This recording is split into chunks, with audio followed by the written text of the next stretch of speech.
Bueno, vamos a invitar a Zoé Robledo, director del Seguro Social, para que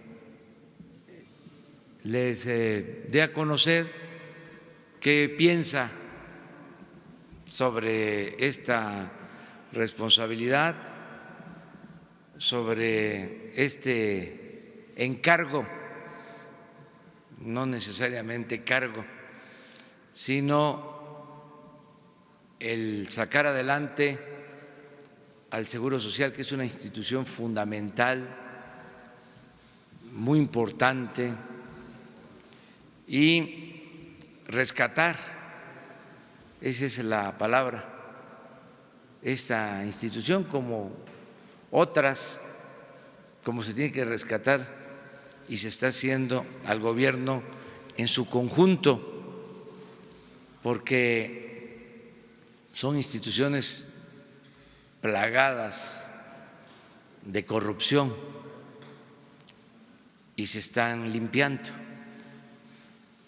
Entonces, los que quieren mantener el sistema de corrupción, el régimen de corrupción, pues no les gusta el que se actúe con honestidad, les molesta mucho la austeridad republicana y alegan, no solo en este caso, sino en otros, de que se va a afectar el servicio, en este caso de que no van a haber medicamentos, cuando no es así, al contrario, si se acaba con la corrupción, si hay austeridad, va a haber un mejor servicio y no van a faltar los medicamentos, porque la corrupción es lo que más daña. Nada ha dañado más a México que la corrupción. Es un cáncer, hablando en términos médicos, y tenemos que acabar con la corrupción. Entonces hay resistencias, como es lógico, pero como lo hemos dicho en otras ocasiones y lo repito, no nos vamos a detener.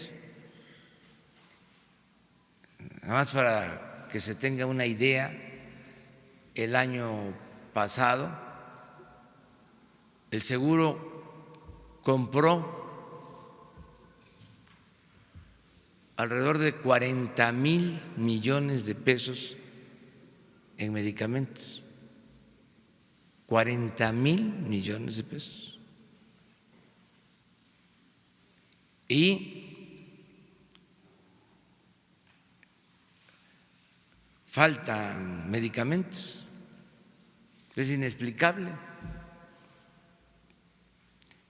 El ISSSTE, 15,000 millones de pesos en medicamentos.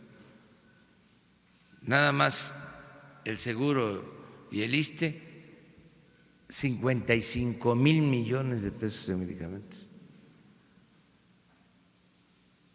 Hacían su agosto unas cuantas empresas proveedoras de medicamentos.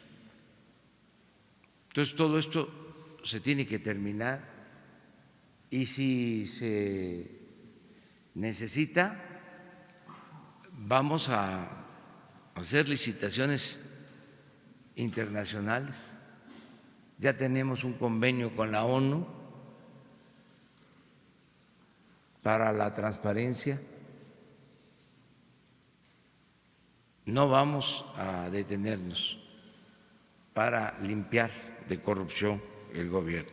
Entonces, vamos a pedirle a Zoé que nos dé a conocer qué está pensando, cómo va a conducir, a dirigir el seguro en términos muy generales, para que los ciudadanos sepan que tenemos certeza y que hay un servidor público eficiente, honesto, que se va a hacer cargo del Seguro Social. Todo esto porque le apuestan mucho nuestros adversarios a la incertidumbre, a crear desconfianza, al rumor. Entonces, lo mejor es la información. Entonces, le pedimos a Zoé que tome la palabra.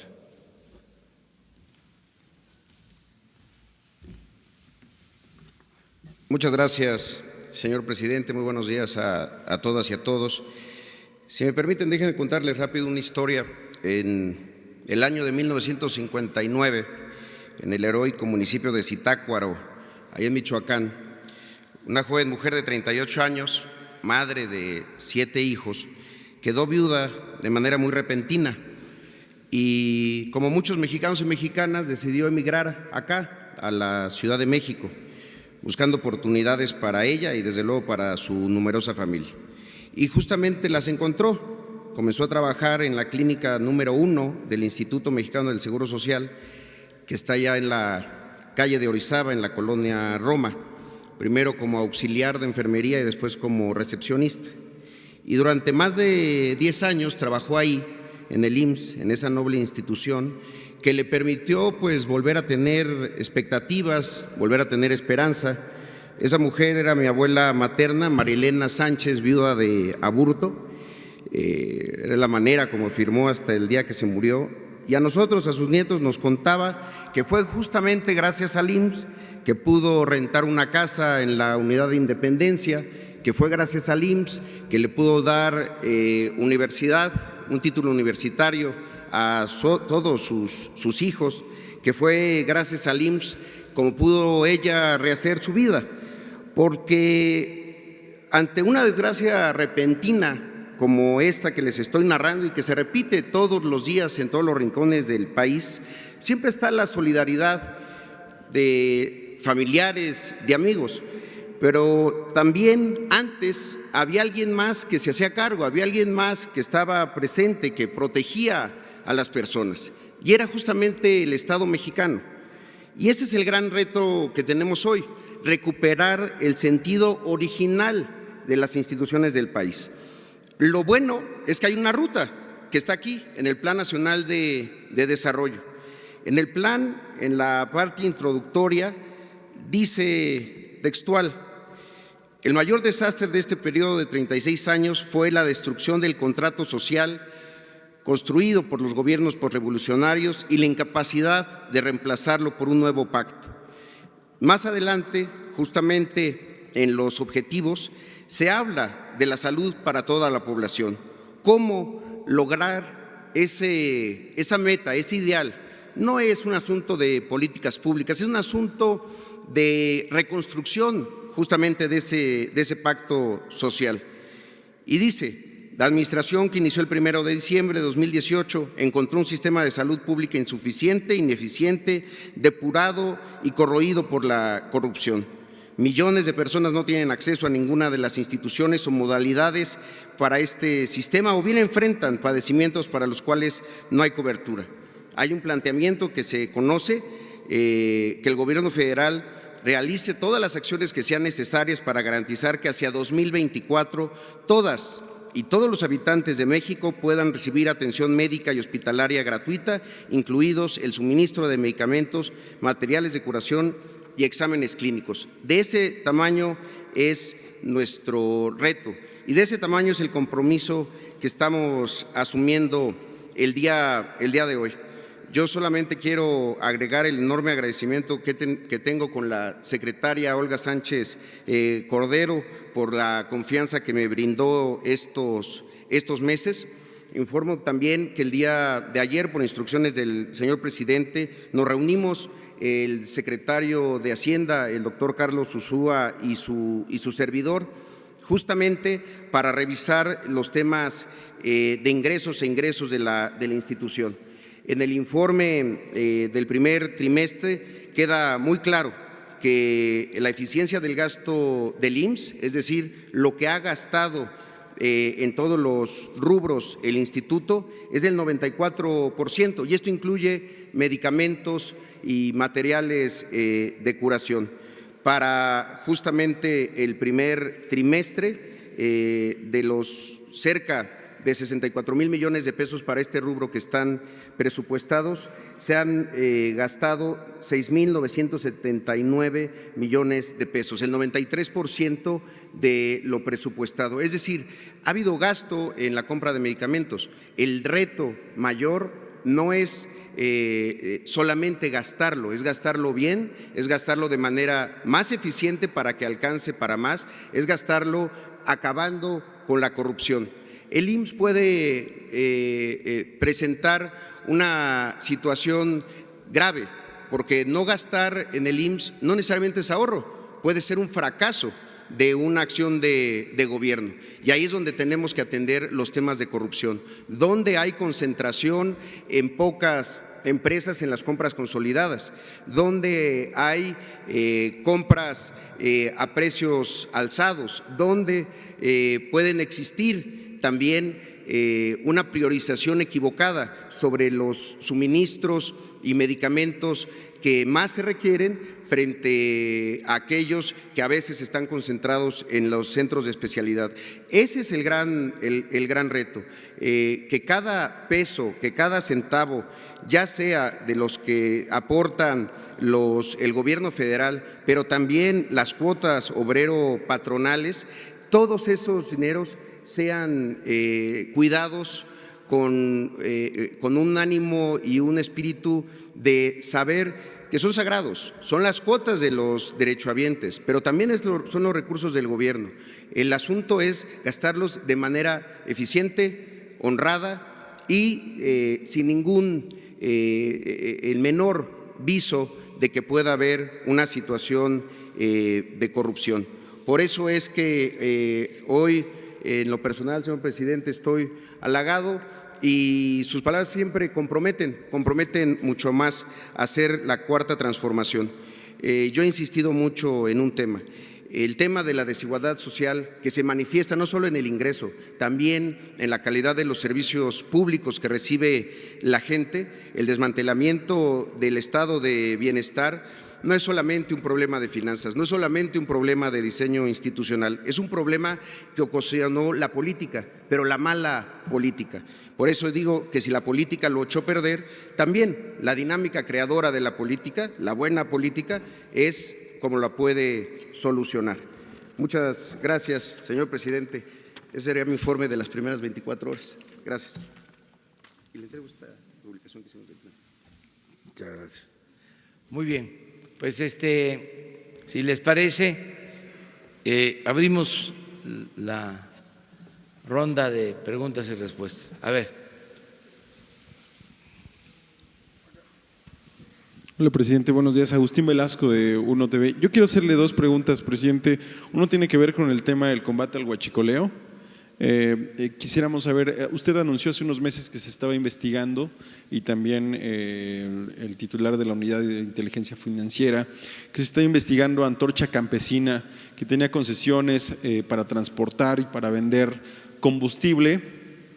Si se han encontrado que esta organización ligada al PRI está vinculada con temas de venta de combustible robado, ¿cuál es el estatus de la investigación en este momento, con cuántas gasolineras exactamente cuentan, con cuántas pipas para transportar combustible, cuántos líderes de esta organización se ha encontrado que estén ligados o que tengan concesiones o que fueron beneficiados con este tipo de contratos y si han encontrado vínculos con la venta de robo de combustible.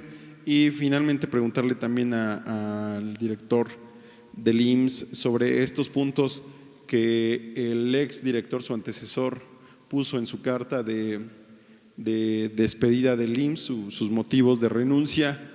¿Qué pasó con los 1,000 millones de pesos que se le debían o se le deben a IMSS Bienestar? Y no entiendo también el tema del 94%, dijo, en la eficiencia del gasto cuando menciona que son 799 millones los que se han ejercido de 64,000, ¿de dónde se saca o cuál es la conversión? Pero principalmente el tema de Antorcha Campesina. Sí. Gracias, presidente. Mire, se están entregando informes para que la Fiscalía General haga las investigaciones correspondientes en todos los casos. Todo lo que llega a la Secretaría de Hacienda, a esta oficina de investigación financiera, todo se está convirtiendo en denuncia y se presenta a la Fiscalía General. En el caso de robo de combustible, lavado de dinero, corrupción, todo se está entregando.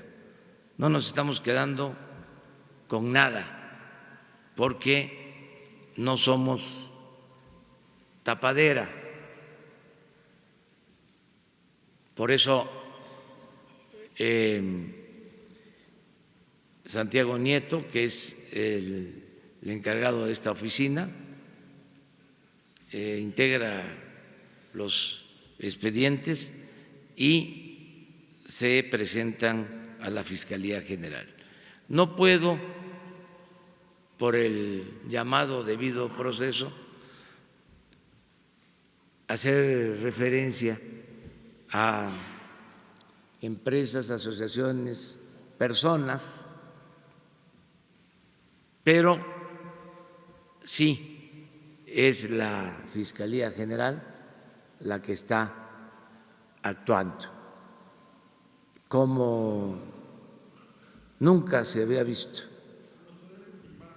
Si es que hay una investigación abierta con esta organización. Está abierta la investigación en todo lo relacionado con el robo de combustible y son varias personas físicas y morales, como se dice en lo fiscal,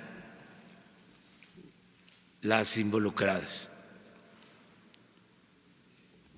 Pero eso es lo mismo que la cancelación de las condonaciones. No podemos dar a conocer los nombres de las empresas. Eso lo tiene que resolver la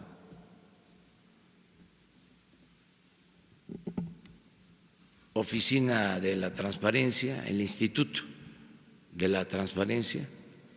Aprovecho para comentarles, ya que estamos en estos temas, que ya cumplimos, ayer se venció el plazo para entregar toda la información de periodistas que recibían apoyos del gobierno por servicios preestados por la información que difundían. Ya entregamos toda la información al Instituto de Transparencia. Lo mismo, no vamos a dar a conocer nombres. Eso corresponde al Instituto de Transparencia. Acerca de lo del seguro, estoy. Muchas gracias. Y agradezco la pregunta porque motiva una aclaración, no es un error de un cálculo matemático. A ver, primero, ¿de dónde vienen los ingresos del IMSS? Tiene tres fuentes. Uno son las cuotas obreras patronales, corresponde más o menos al 72% de los ingresos totales. Luego las aportaciones del gobierno, que es cerca de 22%, y luego un rubro llamado ingresos financieros de las reservas financieras que se ponen en el mercado bursátil, esos son 6%. Esos son los ingresos. Ahora, respecto a los egresos, y ahí es la aclaración, el presupuesto del IMSS para el tema de materiales y suministros, donde viene el asunto de las medicinas, para todo el año es de 64,000 millones de pesos. Para el primer trimestre, el presupuesto fue de 7,479. El presupuesto no lo ejercido. De esos 7,479 se ejercieron 6,979. Si usted hace esa división de 6,979 entre 7,479 y la multiplica por 100, le da 93.3%. Ojalá sí haya sido aclarado. No es, los 6,000 millones no son el 93% del total presupuestado de 64,000. Más o menos, eso es el 10%, pero es una cifra totalmente irrelevante. El IMSS dice, el primer trimestre me voy a gastar 7,400 millones. El primer trimestre se gastó 6,900. ¿Cuánto es eso en términos de eficiencia para compra de suministros? 93%. Esa es la eficiencia del primer trimestre. Desde luego, pues vendrán el segundo trimestre en junio y así sucesivamente, y ahí es donde se tiene que lograr no solamente una eficiencia similar o superior, sino poner también la otra parte. ¿Cuántas medicinas en comparación con 2018 se compraron? ¿A qué precio? Y lograr eso que sí se puede hacer, y ha sido evidente, hacer más con menos. ¿Cómo? Cortando el asunto de la corrupción, evitando contratos que son desventajosos para el gobierno federal, y en este caso para el instituto, y lograr realmente ordenar las cosas. Mucho de este gasto, aprovecho nada más para señalarlo, no solo para la parte de suministros, también para contrataciones o para obra pública, se ejercen los estados. De ahí la importancia de fortalecer en los estados el control del gasto de compras, obras y contrataciones. Gracias. De los 1,000 millones de pesos para IMSS Bienestar, ¿qué pasó con esos 1,000 millones de pesos? ¿Por qué decía Germán Martínez que no se les habían entregado? No, el asunto del IMSS Bienestar, que está justamente en operaciones ajenas, también expresan un porcentaje de avance para el primer trimestre. Como lo saben ustedes, IMSS Bienestar, antes IMSS Coplamar, que por cierto estará por cumplir en estos días 40 años de creado ese programa, atiende las clínicas rurales, es un número mucho mayor que las que atiende el propio instituto. Es una revisión que se tiene que hacer justamente para revisar si la eficiencia del gasto de la parte central es equivalente en IMSS Bienestar. Ahí quisiera señalar algo que es muy importante, porque mientras ahorita nosotros hablamos, pues hay gente haciendo fila, sacando ficha. Es la cosa que hay que recuperar y rescatar. Pero también el día de hoy, más o menos va a haber 490,000 consultas. Hoy en clínicas, hospitales del IMSS van a haber 1,244 partos. Eso también hay que cubrirlo, que no debe de dejar de ocurrir. No es una expresión esta que hago de una situación correcta en los servicios. Hay que mejorarlos muchísimo, pero también lo que se está haciendo hay que lograr que se siga haciendo. Es el seguro, no del gobierno, es el seguro de la nación. Por eso es tan importante hacer esa revisión de manera muy acuiciosa. Gracias.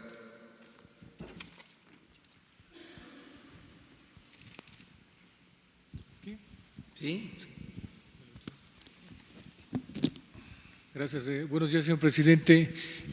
Durante su gobierno la narrativa ha sido, en resumen, convertir lo público en lo privado es privatización, privatización es neoliberalismo y neoliberalismo es corrupción. Le pregunto esto porque el presidente municipal de Villahermosa, que es parte de su movimiento, Evaristo Hernández, y se hizo ya un escándalo en redes sociales, quiere vender el edificio de la presidencia municipal, quiere privatizarlo de alguna forma. ¿Para qué? Para construir algo así como los que se quería hacer en el aeropuerto de la Ciudad de México, en el actual aeropuerto, un complejo de edificios, una plaza comercial, y cambiaría la visión de la plaza de la Revolución que ha sido emblemática para su movimiento. Quiere llevarse la presidencia municipal, imagínense, a 14.5 kilómetros del centro, a la zona del aeropuerto donde no hay transporte ordinario, y se lo va a llevar a un lugar donde le regalan unos terrenos, una empresa que se llama Alto Sano, ligada a Roberto Madrazo, se le atribuyen ligas a Roberto Madrazo. Le regala 68 hectáreas, dice uno, ¿a cuenta de qué alguien regala 68 hectáreas? Lo que dicen es que la empresa pretende que el municipio urbanice toda aquella zona de los servicios, porque además tiene una zona de viviendas donde incluso hay club de golf. ¿Qué le parece que un agente de su movimiento esté con un proyecto de privatización en este sentido y en una zona tan relevante para usted que es su tierra? Gracias, presidente. Bueno, es una opinión nada más, porque se trata de un asunto de soberanía del Estado, en este caso del municipio, que es libre de acuerdo a la Constitución, al artículo 115. Mi opinión es que ya no debe de haber privatizaciones, que hicieron mucho daño. Si hablamos de política neoliberal y queremos sintetizarlo, resumirlo, decirlo en una palabra, significa privatizar. Neoliberalismo es sinónimo de privatización. Y en el diccionario, privatizar es trasladar lo público a particulares, convertir lo público en privado. Eso es privatizar. Esa política debe de desaparecer por completo, porque fue el parapeto para llevar a cabo en nuestro país el saqueo más grande que se haya consumado en toda la historia. Nunca se había robado tanto, se había saqueado tanto en la historia de México. Ni siquiera en el periodo colonial,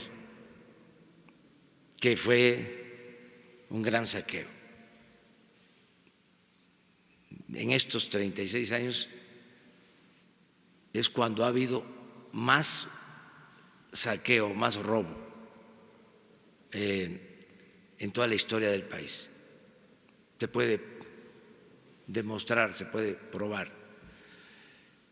Entonces, ya no hay que permitir eso. Es una opinión terminar con las privatizaciones. Y yo creo que la gente está consciente de que no se pueden privatizar edificios públicos, no se puede privatizar el agua, no se debe de privatizar el petróleo, no se deben de privatizar los recursos naturales. Entonces, si se está presentando esta situación en Tabasco, en Villahermosa, yo creo que la misma gente, porque hay, como hemos dicho varias veces, mucha conciencia ciudadana, y ahora sí cuenta la fuerza de la opinión pública. Entonces estoy seguro que la gente no aprobaría el que se vendan edificios públicos, eso no se debe de permitir. No ha resultado benéfico el seguir con esa política, en nada. ¿Dónde están los buenos resultados que se ganó con la privatización de los ferrocarriles? A ver, ¿qué se ganó con la privatización de las minas? ¿Qué se ha ganado con la privatización parcial, afortunadamente, del petróleo, de la industria eléctrica? Si funcionara esa política, no hubiésemos tenido tasas de crecimiento del 2% en 36 años. No hubiese crecido tanto la pobreza, la inseguridad, la violencia. Entonces, ¿cómo seguir con esa política privatizadora? Entonces, ya hacerla a un lado, fin al neoliberalismo. Y no es un asunto político, ideológico, es de juicio práctico. No hay buenos resultados. Antes del periodo neoliberal, la economía creció en promedio 6% anual durante 50 años, 6%, y en el periodo neoliberal 2%. Entonces, ¿por qué seguir con un modelo que no ha dado resultado, pero que además nos perjudicó? Entonces, nada de esa tentación de estar vendiendo parques, terrenos, edificios, bienes del pueblo, de la nación. Les pongo un ejemplo reciente.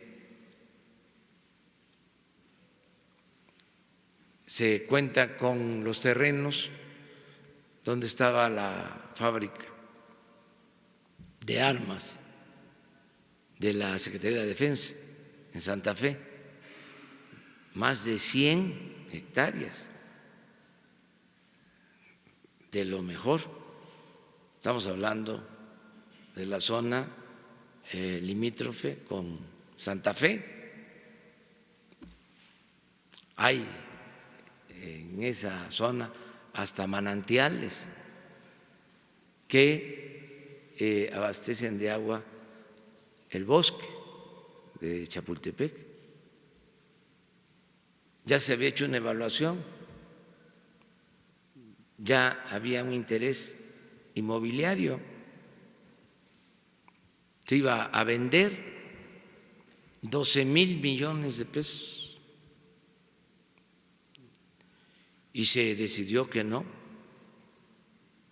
va a ser la cuarta sección del bosque de Chapultepec.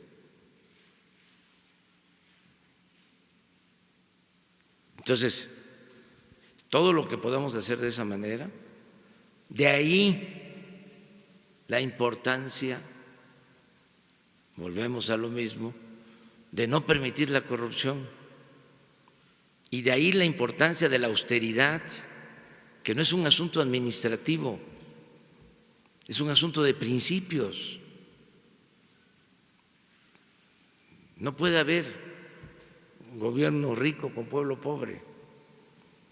Entonces esto les cuesta trabajo entenderlo, y entiendo que están enojados, molestos, pero va la cuarta transformación, cero corrupción, cero impunidad. Y a los que les preocupa que haya desabasto de medicamentos, ¿qué les podemos decir? Que ya se va a resolver mucho mejor, que ya no va a haber abasto y no va a haber corrupción. ¿Y qué les digo a los que tenían intereses y que vivían al amparo del poder público haciendo negocios? Pues que ya se terminó la corrupción, que aunque se presione y hay amenazas y chantajes, no vamos a ceder. El principal problema de México es la corrupción. Ayer recibí a un empresario sueco de una empresa global que se dedica a la producción de muebles y le decía que además de la importancia de la inversión que van a llevar a cabo en el país, que nos importa que haya inversión, celebrábamos que esta empresa fuese de un país en donde no hay corrupción, porque en los países nórdicos, Suecia, Dinamarca, Noruega, no hay corrupción, cuesta trabajo que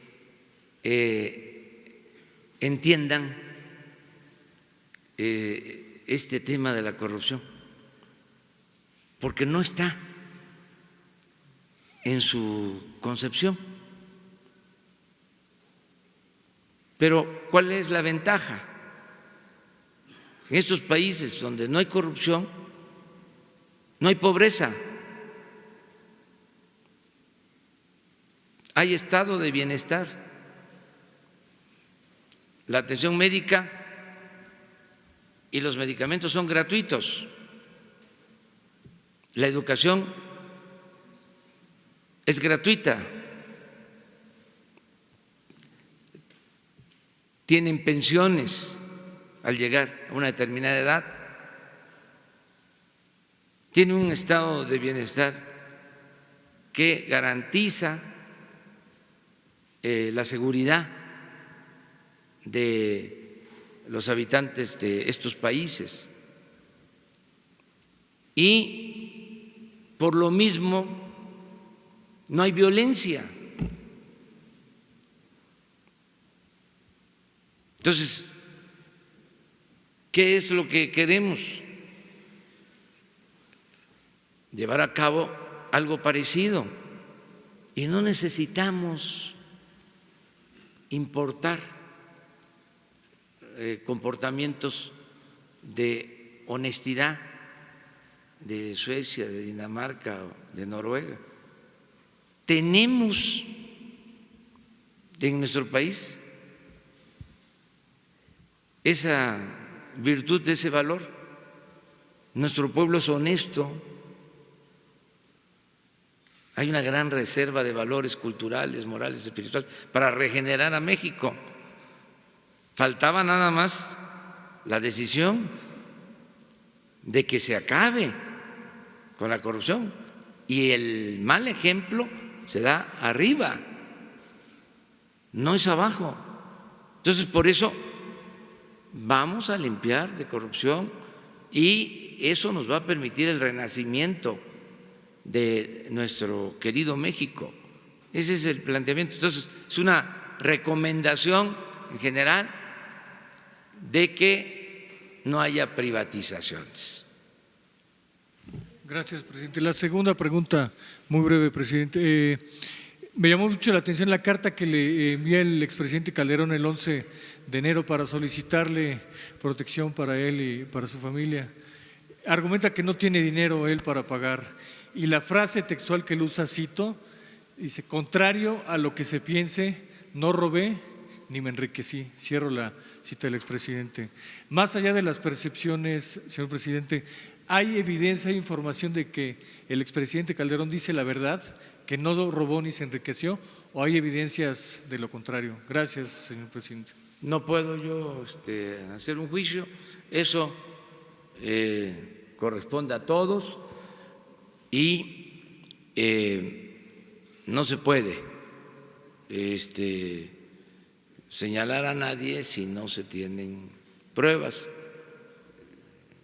Hay que indagar sobre esos hechos, pero no nos corresponde a nosotros. En mi caso, yo ya en su momento, cuando fui opositor, hice denuncias hasta formales, presenté denuncias en contra de todos los gobernantes del periodo neoliberal, pero yo ahora tengo otro encargo y pues no puedo hacer juicios, como se dice en la Biblia, juicios temerarios. Entonces, ¿nos quedamos con el juicio de la opinión pública? Sí, la voz del pueblo, que es la voz de la historia y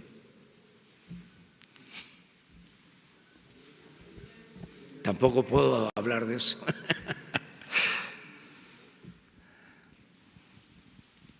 Adelante. Bueno, sí. Buenos días, presidente. Usted ha insistido en estos últimos días en que no hay problemas en el abasto de medicamentos. Sin embargo, ya suman 24 estados que están reportando problema en la llegada de medicamentos y también en el despido de personal, incluso médicos y enfermeras. Ayer el titular del ISSSTE decía que sí hay un retraso en la llegada de medicamentos y que usted estaba perfectamente bien informado de esto. Saber qué información tiene, si hay algunos estados en donde tengan detectados que si hay problemas. Esto como una primera pregunta, por favor. Bueno, hay problema de desabasto de medicamentos, pero les diría que estaba peor antes. Lo que pasa es que ahora, con este plan de combatir la corrupción en la compra de medicamentos, se está ventilando el asunto. Antes no se decía nada, pero lo cierto es que el llamado Seguro Popular ni era seguro ni era popular. No hay médicos, no hay medicamentos y estamos trabajando para que haya médicos y haya medicamentos, pero como era un desastre, pero un desbarajuste por completo. Bueno, aquí les he dicho que está peor el sistema de salud que el sistema educativo. Nada más que por cuestiones políticas, ideológicas, todo se cargó hacia la mal llamada reforma educativa. ¿Qué información tiene, presidente, del despido de enfermeras y médicos No que se esto está está despidiendo retrasando? a nadie. Es propaganda. Es para afectarnos. Ya ven cómo es el AMPA del periodismo.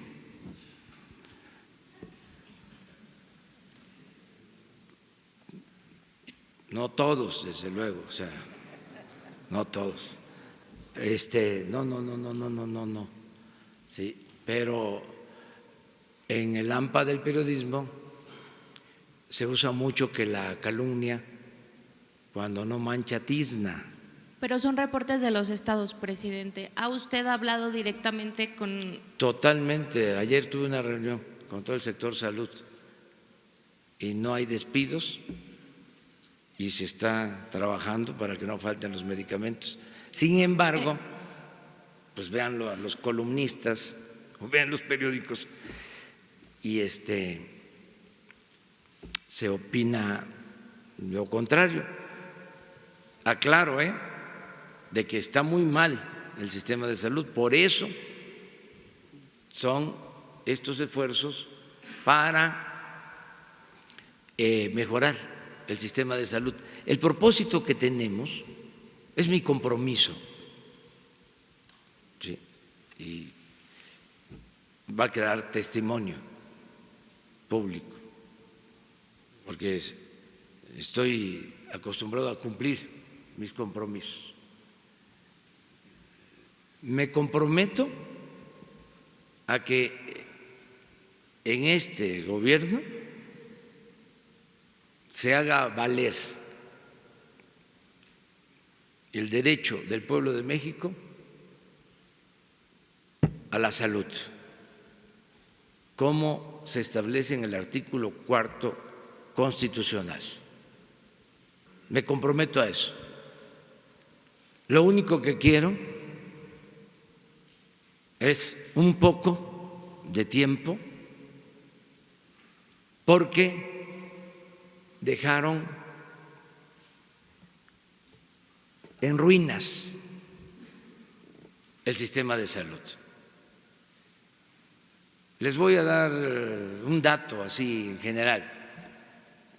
En el ejercicio del presupuesto del seguro, en el trimestre se ejercieron alrededor de 145,000 millones de pesos. Primer trimestre, que significó un ejercicio del gasto programado del 92%, 94.5 de lo programado. Ya nada más con ese dato es para decir, a ver, ¿dónde está el subejercicio? Bueno, pero vamos a ver dónde está el subejercicio, qué es lo que está pasando. no es el que no se estén comprando las medicinas o que falten las medicinas, es que se están revisando contratos que se hicieron con empresas de construcción de hospitales que quedaron inconclusos. Como todo esto es muy importante y hacer la vida pública cada vez más pública y transparente, le voy a pedir a Zoé que la semana próxima dé a conocer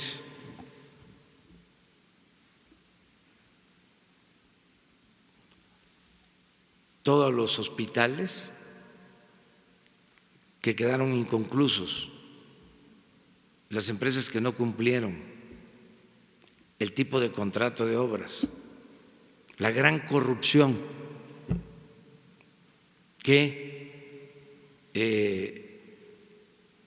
imperó en el seguro, y así en el ISSSTE, y así en el Seguro Popular, y así en Pemex, y así en la Comisión Federal de Electricidad, y así en el gobierno en su conjunto. Entonces estamos limpiando.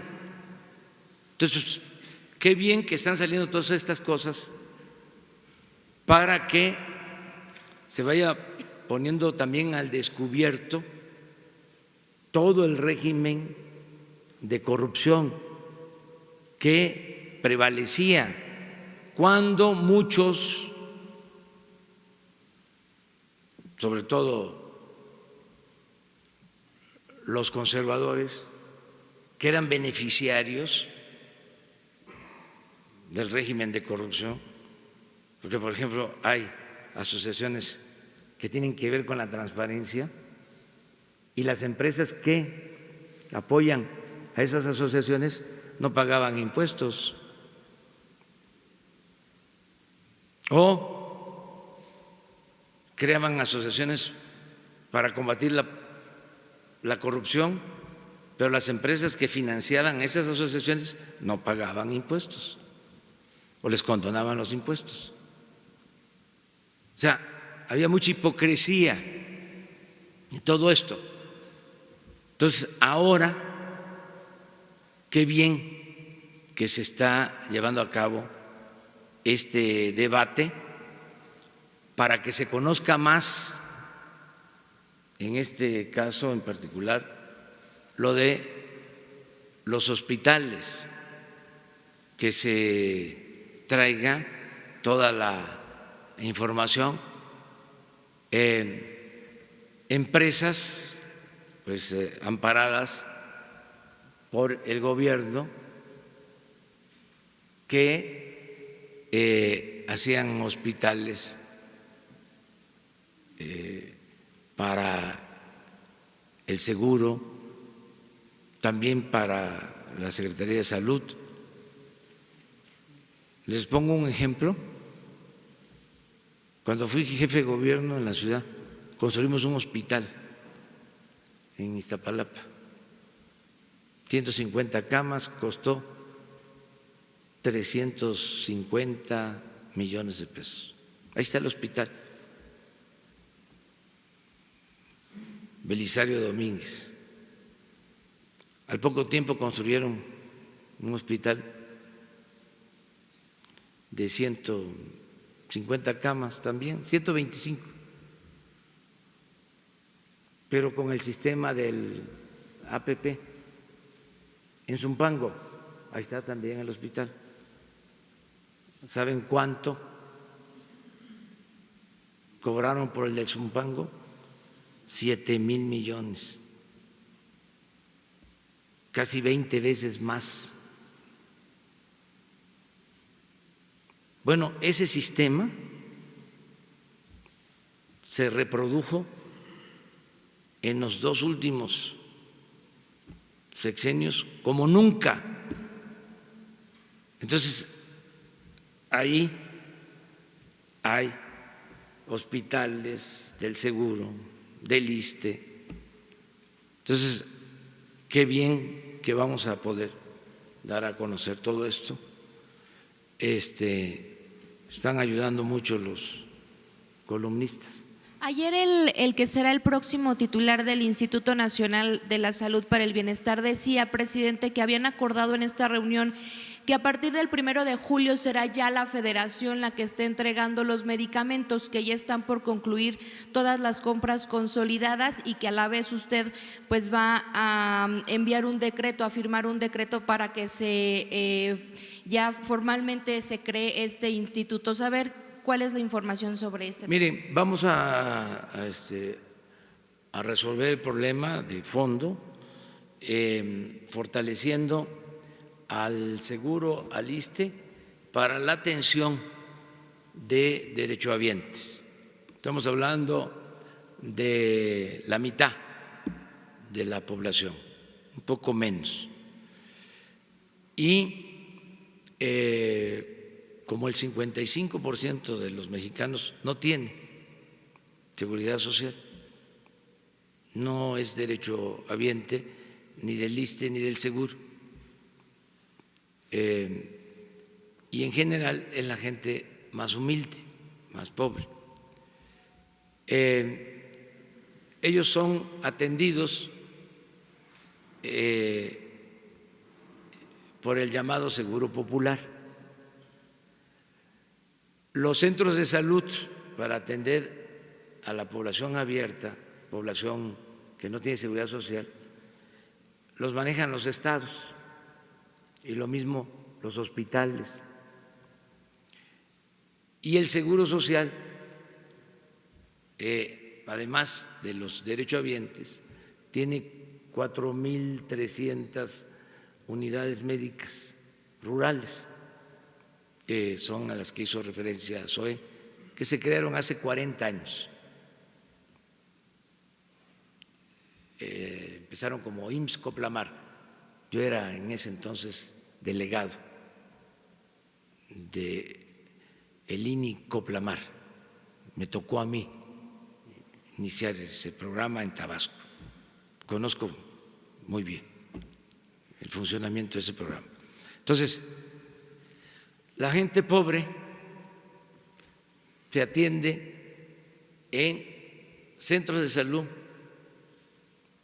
que están administrados por los gobiernos estatales y en las unidades médicas, estas 4.300 del seguro, que están ubicadas en las zonas más pobres del país.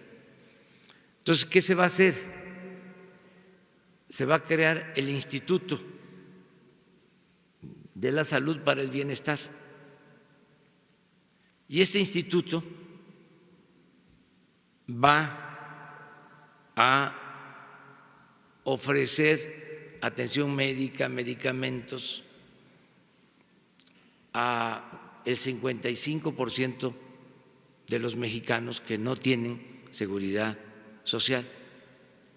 Y se va a integrar todo el sistema. Porque miren, el ISSSTE y el seguro atienden a derechohabientes. El seguro, como ya lo dije, también tiene una parte para atender a población abierta, las unidades médicas rurales. Los estados tienen los centros de salud y hospitales de lo que es la Secretaría de Salud, que fueron estas instalaciones y este sistema transferido a los estados. Y la Secretaría de Salud del Gobierno Federal realmente solo atiende 9 hospitales, porque los institutos de salud, cardiología, nutrición, son independientes, son autónomos. Pero la Secretaría de Salud del Gobierno Federal, de manera directa, y casi la mayoría de esos 9 hospitales están aquí, en la Ciudad de México. Eso es lo que hace. Entonces, si se dan cuenta, es una gran dispersión. Y al final,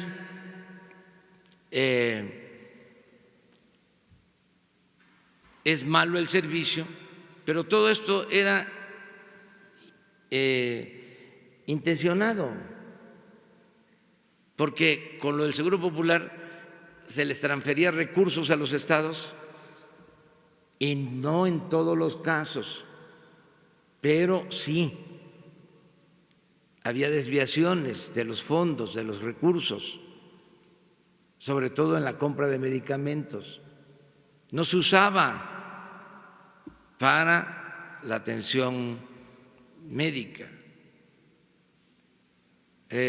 A río revuelto, ganancia de corruptos. Entonces, por eso era un desorden bien organizado para robar. Entonces, ¿qué estamos haciendo? Poniendo orden. Siempre he dicho que, entre otras cosas, la política es poner orden en el caos. Entonces, van a haber dos maneras de darle atención médica y garantizar el derecho a la salud al pueblo.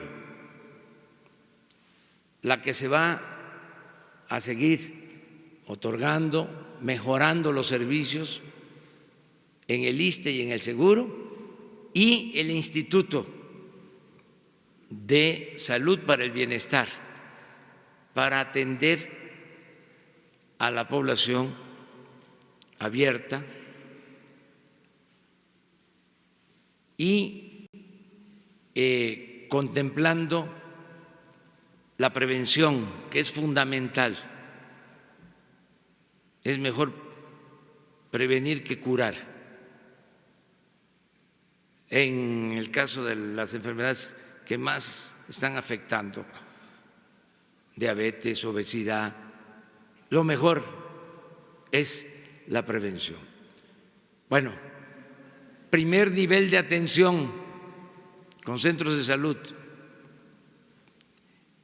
Segundo nivel, hospitales. Integrar todo el sistema de salud. Y el compromiso que estoy haciendo es que vamos a tener un sistema de salud como el que tienen en Dinamarca, como el que tienen en Canadá.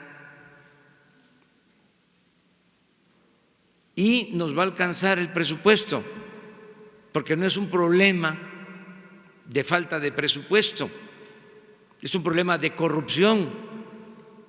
Si una caja de pastillas para la diabetes que vale 20 pesos, la compran en 150, en 200, pues por eso no hay medicamentos o no alcanzan. Entonces, es mucho el lucro, la corrupción, es la degeneración por completo, porque para robarse el dinero de las medicinas ya es pensar que se está en plena decadencia. O sea, la corrupción está causando daños irreparables. Ya se tiene que terminar con la corrupción.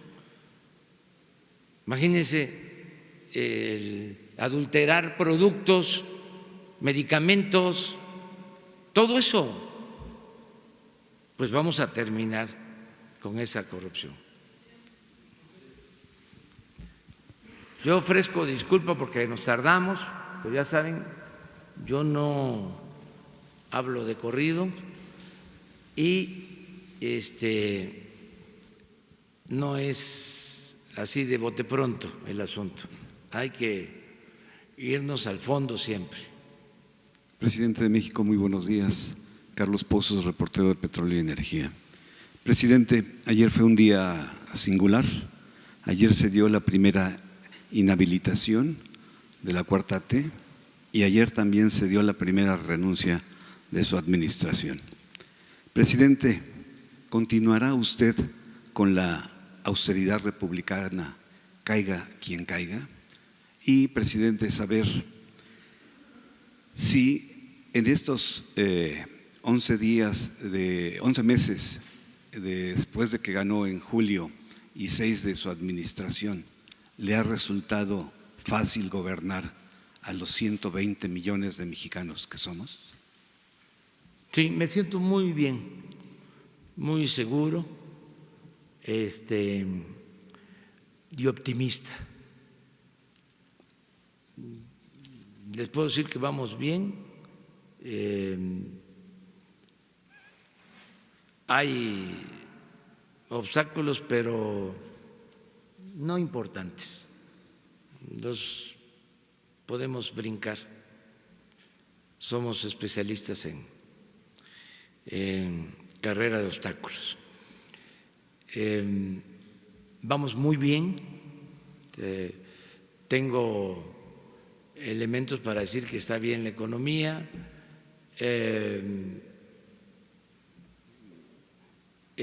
Pienso, de las mejores economías de los tiempos actuales por el desempeño que se tiene en la cuestión financiera, en inversión, estabilidad, en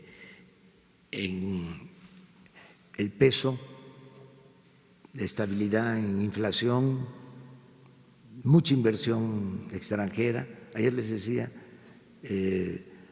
aumento en la inversión extranjera directa en 4 meses, 7%, aumento de la inversión extranjera en la Bolsa Mexicana de Valores, 23, 24%. Hay mucha confianza y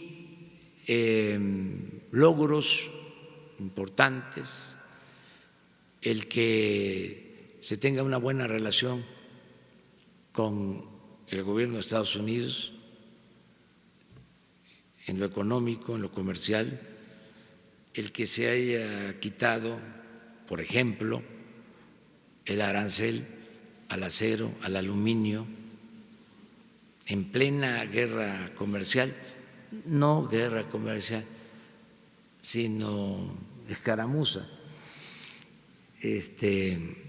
comercial de aranceles entre China y Estados Unidos. El que se haya quitado este arancel para nosotros es importante. Esto está dando mucha confianza y se va a aprobar el Tratado de Libre Comercio. Tengo confianza en eso. Estoy seguro que los legisladores mexicanos van a respaldar, en este caso los senadores, la aprobación del tratado, y que lo mismo va a suceder en Estados Unidos y en Canadá. Entonces, esto va a ayudar mucho a que siga creciendo el comercio, que está aumentando el comercio, están aumentando las exportaciones, está aumentando el salario en términos reales, está aumentando el consumo en el país, ya están llegando todos los apoyos hasta las comunidades más apartadas. Ayer también tuve una evaluación sobre la dispersión de los recursos. Ya estamos como en 15 millones de personas que están recibiendo ya sus apoyos. En abril y lo que va de mayo ha habido una disminución en la incidencia delictiva, poca, pero ya disminución. En fin, vamos muy bien. Nada más que pues hay que seguir trabajando y no dejar de hacer los cambios, o sea, no detenernos y que no haya excepciones, que podamos aplicar el plan con profesionalismo, que en el caso del combate a la corrupción, cero tolerancia, que en austeridad se actúe de manera estricta. Si ya decidimos que no va a haber gasto de atención médica para funcionarios y cedemos en eso, porque las aseguradoras dejaron de tener ingresos por este concepto, que van a compensar la pérdida de ingresos, porque va a crecer la economía y no van a estar dependiendo de los 5,000 millones de pesos Presidente, disculpe al año. mi insistencia y terquedad. Mi pregunta es, ¿le ha sido fácil gobernar? Sí, fácil. Además, no quiero presumir, porque hasta podría decirlo de otra manera. O sea, no hay ningún problema. Cuando hay honestidad, se puede de todo. O sea, esa es una muralla. Bueno, en lo personal se convierte en un escudo protector.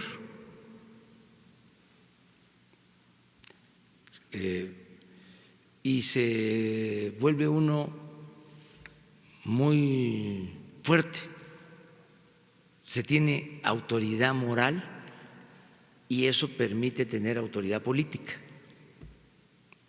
Ese es el secreto.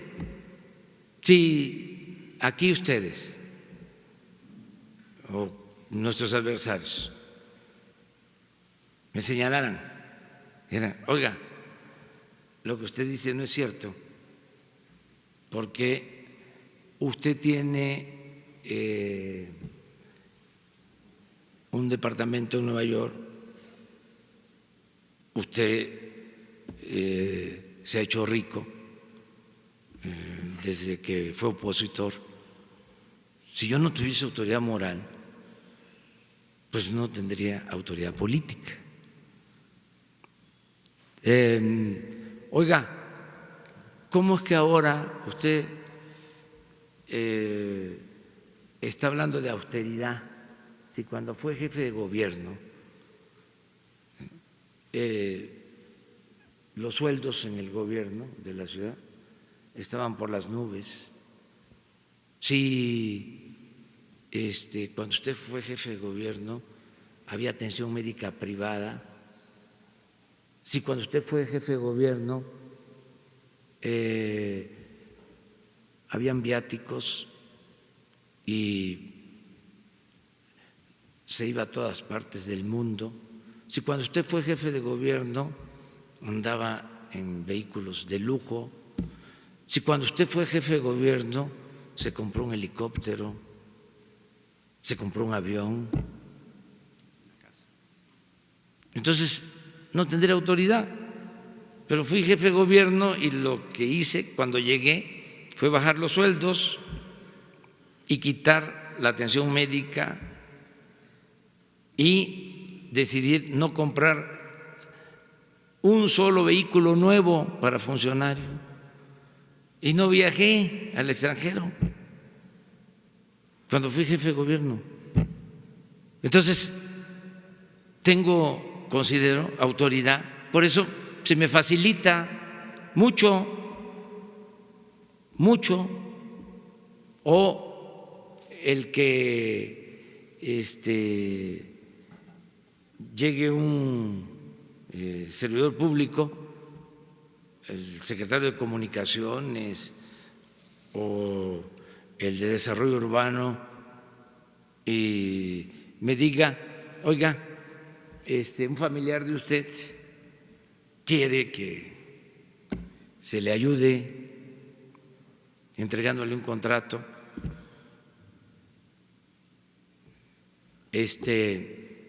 Si me dicen eso, le respondo de inmediato, no tengo familia.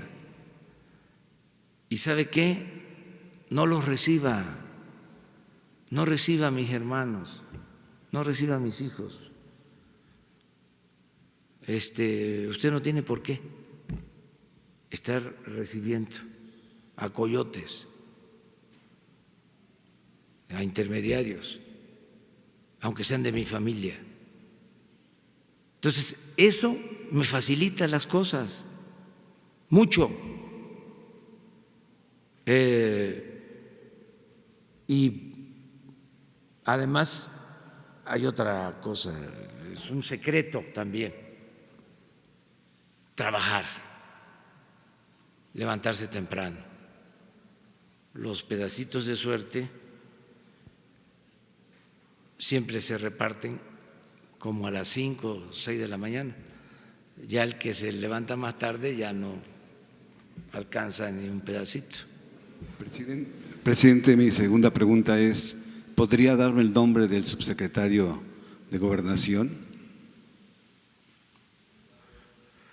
Mire, quiero aprovechar para agradecerle a la licenciada Olga Sánchez Cordero, primero porque me ha ayudado muchísimo, me ha respaldado, es una secretaría importantísima, con una transformación de ser la Secretaría del Autoritarismo.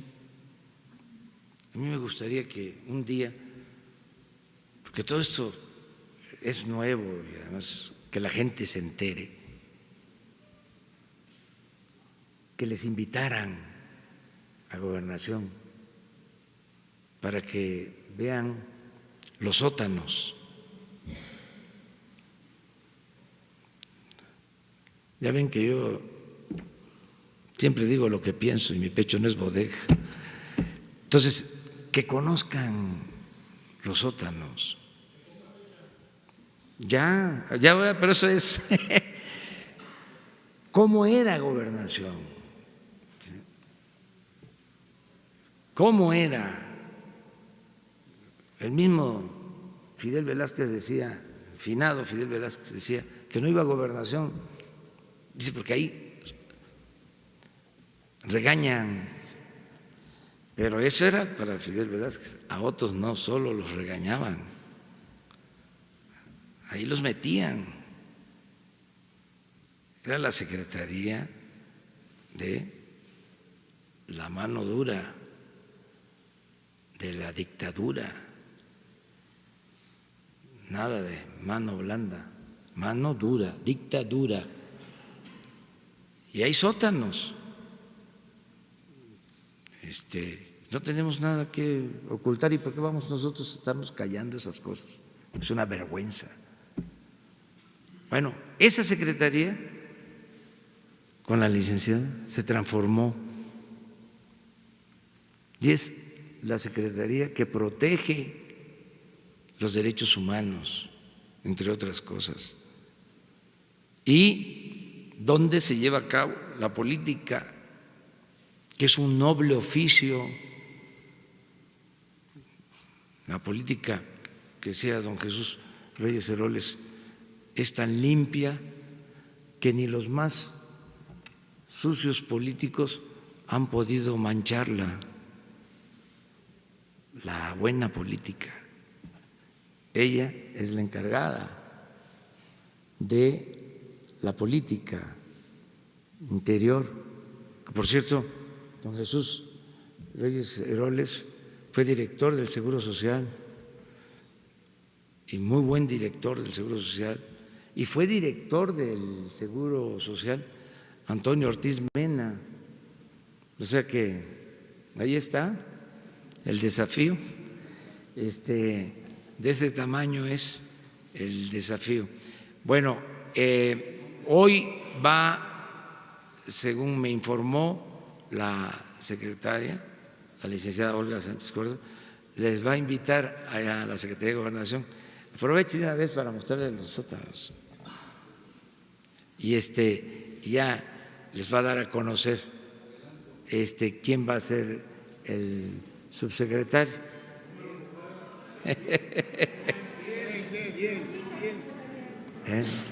Muy bien. Bueno, no, usted decida.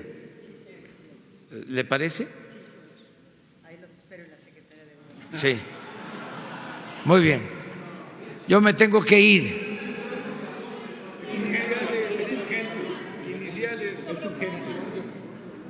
Mañana nos vemos aquí. ¿Mande? Fue inhabilitado ayer por 10 años en la función pública como servidor Sí, público. sí, ¿Su son opinión? procesos que están en curso. Mañana hablamos para tener, a ver.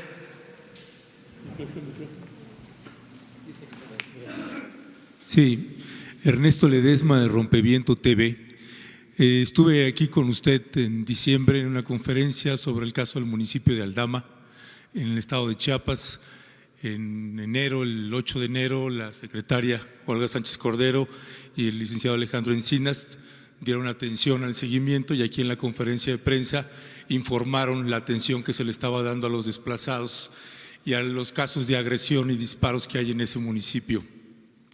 El pasado 9 de abril, el campamento, la base de operaciones mixtas que estaba destacamentada en el poblado de Cocó, en el municipio de Aldama, después de la intervención del subsecretario Alejandro Encinas, que se había instalado un campamento, una base de operaciones mixta, tuvieron que huir a punta de balazos por parte de los grupos armados del municipio de Chenaló, del poblado de Santa Marta. Huyeron a punta de balazos el campamento de la policía.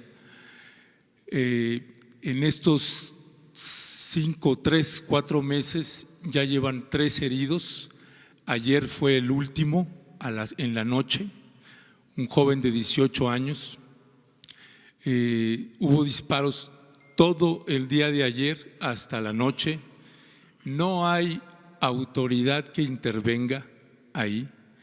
No hay un programa de gobierno de usted que haya llegado a ese municipio, a esas comunidades. La ayuda humanitaria a la que se comprometieron se tradujo en kilos de frijol, kilos de maíz, y no está llegando nada más. Está documentado, señor presidente, lo presentamos en un informe, en un reportaje que se llama Aldama, discriminación a cielo abierto. Ahorita hay un clima de zozobra tremendo. No se puede concebir que haya poblados en esa cañada que en estos momentos, bueno, uno, no se les indemnizó como usted se comprometió en la conferencia de prensa de diciembre y de enero. No se le indemnizó a nadie las pérdidas de cosecha de café.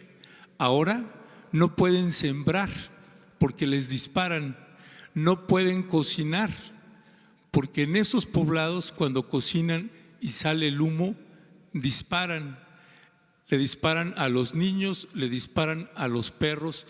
Está documentado audiovisualmente y no hay autoridad alguna que esté interviniendo en ese caso. Es la cuarta vez que vengo a su conferencia después de estos últimos sucesos. Usted no me ha dado la palabra y ahorita tuve que pedirla de una manera que no me gusta. Si no me conceden la palabra, no me gusta estar gritando sin micrófono. Pero es un caso de urgencia. El herido del pasado 11 de abril lo sacaron del hospital de Tuxtla Gutiérrez porque ya no había nada que hacerle, según las autoridades hospitalarias de Tuxtla. Lo trasladaron a San Cristóbal y en San Cristóbal lo sacaron porque ya no había nada que hacerle. Ese hombre puede mover las piernas, aunque se le ha condenado a ser paralítico. Están solicitando los heridos de este año, de su periodo de gobierno y de Rutilio Escandón, que se les dé una atención adecuada. Están solicitando que se les traslade al Instituto Nacional de Neurología y Neurocirugía aquí en la Ciudad de México. Hay organizaciones de derechos humanos que están gestionando eso y no se les recibe. Simplemente se les sacó de los hospitales y ahorita están en casas, refugiados, sin poderse mover. ¿Qué atención le van a dar usted a un caso como el de Aldama, que inexplicablemente no se resuelve después de tantos meses?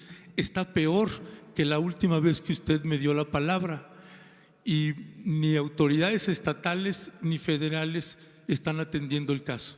Muy bien. Sí, Alejandro Encinas te va a seguir atendiendo. Si vas a la Secretaría de Gobernación, con mucho gusto. Ahora mismo Presidente. te va a seguir atendiendo. Y siempre vamos a atender. Siempre. Muy bien, nos vemos. Mande.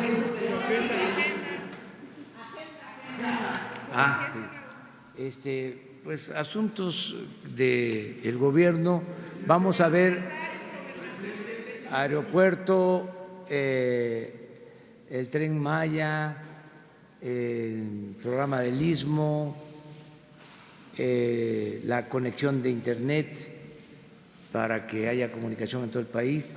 Todo eso que no quieren los conservadores. De 11 hasta las 2 voy a tratar estos asuntos. Son los programas prioritarios. Todos los que no les gustan a los conservadores, que no quisieran que hiciéramos nada, que ahora son defensores del medio ambiente, ¿no? Y de la transparencia, y se volvieron honestos y todo eso. Pero ni modo, pues vamos a seguir. Y qué bueno que haya el debate. Básicamente eso, básicamente. Entonces, trabajo, vamos a decir, de gabinete. Mañana vamos a gira, vamos a Zacatecas. Muy bien, Dios. Mañana hablamos de eso. Es lo que ya está difundido, ya informó, creo que la función pública, y si hace falta mañana hablamos más sobre ese tema. ¿Mande?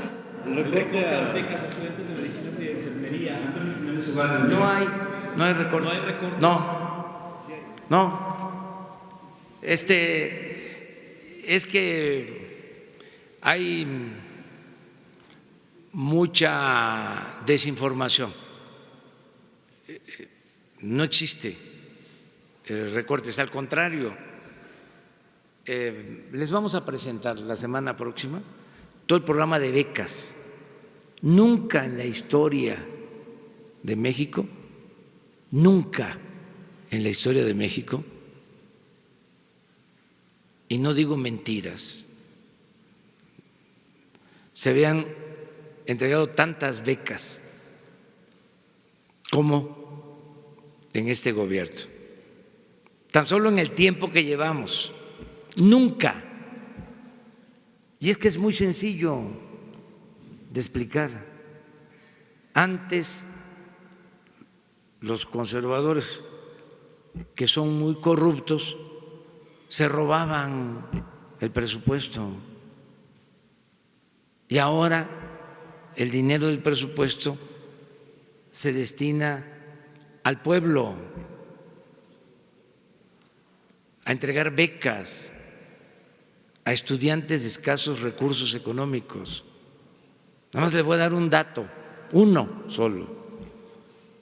Todos los estudiantes de preparatoria del país, todos, del nivel medio superior, tienen beca.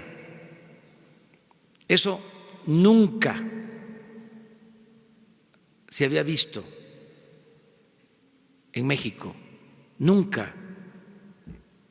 Entonces, andan nuestros adversarios muy desesperados, inventando cosas. Bueno, hubo una campaña para decir que yo no cantaba el himno nacional porque yo pertenecía a una religión que me impedía cantar el himno nacional. Y uno de esos periodistas famosísimos, ya no lo digo, ya no lo repito, no, eso vayan y pregúntenlo allá, le dio vuelo a la información. Me preguntan y yo contesto de que pues hay un ceremonial, hay un protocolo que tiene que ver con la investidura presidencial, y cuando se rinde honores al presidente, pues de acuerdo al protocolo, el presidente pues no canta el himno. Bueno, de acuerdo al protocolo, de acuerdo al ceremonial, pero yo pensando que era por eso. No, era porque en las redes sociales, las benditas redes sociales, pero no todos, sino los aspirantes a fifís, porque también ya lo dije, ahora ya todos se sienten fifís y no.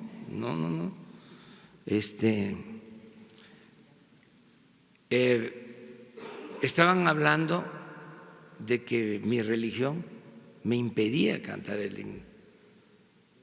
O sea, vuelan, pero… Y estamos hablando de los más famosos. Bueno, están muy desesperados, muy nerviosos. Hay que serenarnos todos, ¿sí? Ser tranquilos. Y la verdad, siempre la verdad que nos hará libres, la verdad, no inventar cosas. Muy bien, muchas gracias. ¿Y si el INAI se reserva la información, presidente? ¿Y si el INAI se reserva la información?